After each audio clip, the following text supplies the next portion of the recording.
Terima kasih kerana memilih channel ini. Sebelum kita mulakan video ini, sila pertimbangkan untuk menekan butang like, share dan subscribe dan aktifkan butang lonceng anda agar anda sentiasa mendapat info-info percuma pada setiap hari dari channel kami. Dan tinggalkan komen anda kerana komen anda amatlah dihargai. Terima kasih.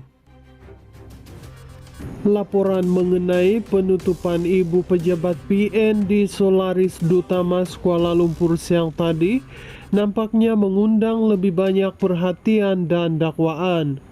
Kali ini sumber dalaman parti itu mendakwa isu berkenaan bukan sekadar penutupan permis, malah lebih daripada itu. Dakwa sumber bersatu itu, kaki tangan pejabat terbabit juga diberhentikan. Malah dakwanya, gaji mereka juga tidak dibayar. Saya tanya kawan-kawan yang bekerja di pejabat itu, iya, mereka telah diberhentikan kerja dekat 2 bulan dan gaji mereka tidak berbayar. Yang saya tahu dan saya dengar puncanya adalah masalah pengurusan. Saya boleh sahkan pemberhentian pekerja di ibu pejabat PN sudah berlaku katanya. Terdahulu, Timbalan Pengerusi PN Hamzah Zainuddin berkata, dia tidak pasti mengenai penutupan ibu pejabat PN itu kerana bukan lagi menyandang tugas sebagai Setiausaha Agong Parti Terbabit. Saya sendiri tidak pasti sebab bukan lagi Setiausaha Agong. Ketika saya pegang jawatan Setiausaha Agong dahulu, hal berkaitan pejabat adalah sebahagian daripada urusan pengurusan dan pentadbiran harian parti. Kita tunggu penjelasan rasmi daripada Setiausaha Agong PN. Mungkin mereka sedang mencari tempat baru atau mungkin sudah menjumpainya, katanya seperti dipetik berita harian. Ketika ini jawatan Setiausaha Agong PN disandang Adun Hulu Kelang dan bekas ahli Parlimen Gombak Muhammad Azmin Ali. Dalam pada itu, sumber yang juga wakil rakyat PN berkata, parti itu juga sedang berdepan dengan isu kekosongan jawatan Bendahari Agung yang berpanjangan ekoran peletakan jawatan penyandangnya Ahmad Samsuri Mokhtar. Jawatan Bendahari PN sampai hari ini pun masih belum ada lantikan baru selepas Samsuri melepaskan jawatan setakat ini. Tapi tak tahulah kalau Tan Sri Muhyiddin Yassin sudah lantik secara senyap-senyap, katanya lagi. Ahmad Samsuri merupakan naib Presiden PAS, Menteri Besar Terengganu dan ahli Parlimen Kemaman. Dia melepaskan jawatan Bendahari Agung itu pada Disember tahun lalu. Di sebalik kenyataan PAS bahawa mereka sudah memiliki calon pengganti selepas 6 bulan, satu jawatan tersebut masih menjadi teka-teki. Sementara itu, ahli Parlimen Tasik Gelugor Wan Saiful Wanjan pula berkata, dia tidak pasti dengan kebenaran dakwaan itu, tetapi jika benar isu penutupan ibu pejabat berkenaan mesti diberi perhatian serius. Bahkan, Wan Saiful berkata, jika ia benar perkembangan tersebut membimbangkan. Saya pun baru dapat tahu berita berkenaan dan saya tak sempat periksa lagi sebab ada program tadi. Tapi kalau betul ditutup, saya rasa ini satu perkara yang membimbangkan. Jadi saya harap pihak Setiausaha Agong yang ambil tindakan segera untuk memastikan pejabat dapat dibuka, katanya. Wan Saiful yang merupakan anggota Majlis Pimpinan Tertinggi Bersatu ditemui media selepas program Bersatu di Seri Kembangan hari ini.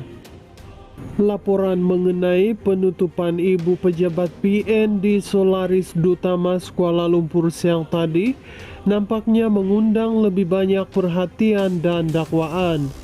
Kali ini sumber dalaman parti itu mendakwa isu berkenaan bukan sekadar penutupan permis, malah lebih daripada itu.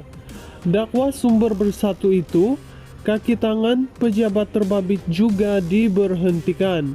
Malah dakwanya, gaji mereka juga tidak dibayar. Saya tanya kawan-kawan yang bekerja di pejabat itu, iya, mereka telah diberhentikan kerja dekat 2 bulan dan gaji mereka tidak berbayar. Yang saya tahu dan saya dengar puncanya adalah masalah pengurusan. Saya boleh sahkan pemberhentian pekerja di Ibu Pejabat PN sudah berlaku, katanya. Terdahulu, Timbalan Pengerusi PN Hamzah Zainuddin berkata, dia tidak pasti mengenai penutupan Ibu Pejabat PN itu kerana bukan lagi menyandang tugas sebagai Setiausaha Agong Parti Terbabit. Saya sendiri tidak pasti sebab bukan lagi Setiausaha Agong. Ketika saya pegang jawatan Setiausaha Agong dahulu, hal berkaitan pejabat adalah sebahagian daripada urusan pengurusan dan pentadbiran harian parti. Kita tunggu penjelasan rasmi daripada Setiausaha Agong PN. Mungkin mereka sedang mencari tempat baru atau mungkin sudah menjumpainya, katanya seperti dipetik Berita Harian. Ketika ini jawatan Setiausaha Agong PN disandang Adun Huluk Kelang dan bekas ahli Parlimen Gombak Muhammad Azmin Ali. Dalam pada itu, sumber yang juga wakil rakyat PN berkata, parti itu juga sedang berdepan dengan isu kekosongan jawatan Bendahari Agung yang berpanjangan ekoran peletakan jawatan penyandangnya Ahmad Samsuri Mokhtar. Jawatan Bendahari PN sampai hari ini pun masih belum ada lantikan baru selepas Samsuri melepaskan jawatan setakat ini. Tapi tak tahulah kalau Tan Sri Muhyiddin Yassin sudah lantik secara senyap-senyap, katanya lagi.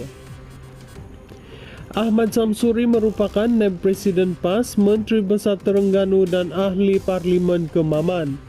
Dia melepaskan jawatan Bendahari Agung itu pada Disember tahun lalu. Di sebalik kenyataan PAS bahawa mereka sudah memiliki calon pengganti selepas 6 bulan, satu jawatan tersebut masih menjadi teka-teki. Sementara itu, ahli Parlimen Tasik Gelugur Wan Saiful Wanjan pula berkata, dia tidak pasti dengan kebenaran dakwaan itu, tetapi jika benar isu penutupan ibu pejabat berkenaan mesti diberi perhatian serius. Bahkan, Wan Saiful berkata, jika ia benar perkembangan tersebut membimbangkan. Saya pun baru dapat tahu berita berkenaan dan saya tak sempat periksa lagi sebab ada program tadi. Tapi kalau betul ditutup, saya rasa ini satu perkara yang membimbangkan. Jadi saya harap pihak Setiausaha Agong yang ambil tindakan segera untuk memastikan pejabat dapat dibuka, katanya. Wan Saiful yang merupakan anggota Majlis Pimpinan Tertinggi Bersatu ditemui media selepas program Bersatu di Seri Kembangan hari ini.